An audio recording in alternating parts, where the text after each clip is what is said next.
that would be probably free adjacent. I forget how much it costs to like send ACH, but it's domestic wires on Mercury are free and ACHs are also free. Yeah, I think domestic wires though, there's like a minimum amount and like it costs the bank like some cents. Yeah, it's not free for the bank. They give it to you free as a service to hold your deposits. Yes. It's like a perk. Like wires at like Wells Fargo are like $30.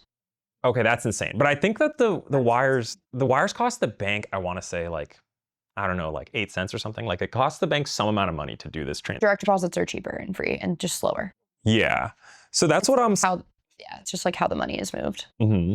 Different rails. Because what I'm imagining is like, okay, if agentic payment is able to take off, then like developers are willing to take on like more of an on-ramp that is just like still like conceptually easy to do and like low fee and fast and easy, but like they're willing to do more than like B2C. B2C, I feel like it has to be like a couple clicks, you know?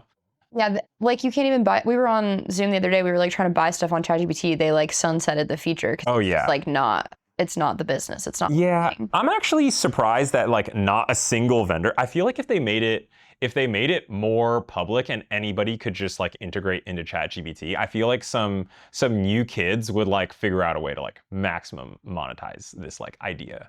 Because they went to like some existing like banks or other like and it's like you think about like TikTok and how TikTok Shop has grown. Like people are like finding a very specific niche and they're just making a shit ton of UGC content about their niche and listing this product on TikTok Shop and they're like printing. Yeah. And it's like the dumbest shit. Like a slipper that looks like a clownfish. I bought a Drake mask on TikTok Shop though. Like the kind that you would rob a bank in? Yeah. Of Drake? Like it just pulls over your face and it looks just like Drake. That's horrible. I know.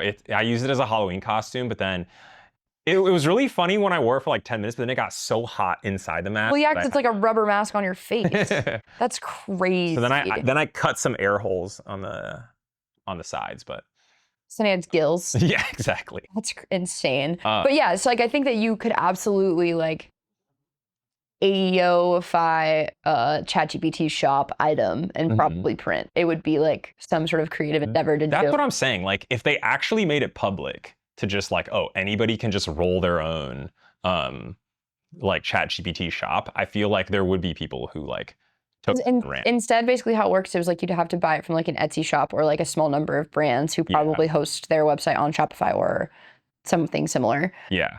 Which is just like, it's kind of offloading the sort of value from OpenAI, which is probably why they were like, we're getting rid of this. We're not really going to make anything on this. But they should absolutely like, seems like an easy endeavor. Well, the incentive I think is like bad because, okay, if you are a shop like Etsy or Spanx, then people go to your website and then they buy like 1.5 items, you know? But if they buy via ChatGPT, then they're buying like 1.0 items. So then people are like, oh, I don't want to do it because it's like people are buying less stuff than if they just came to the website. And maybe 90% of people came to the website. And so then you lose.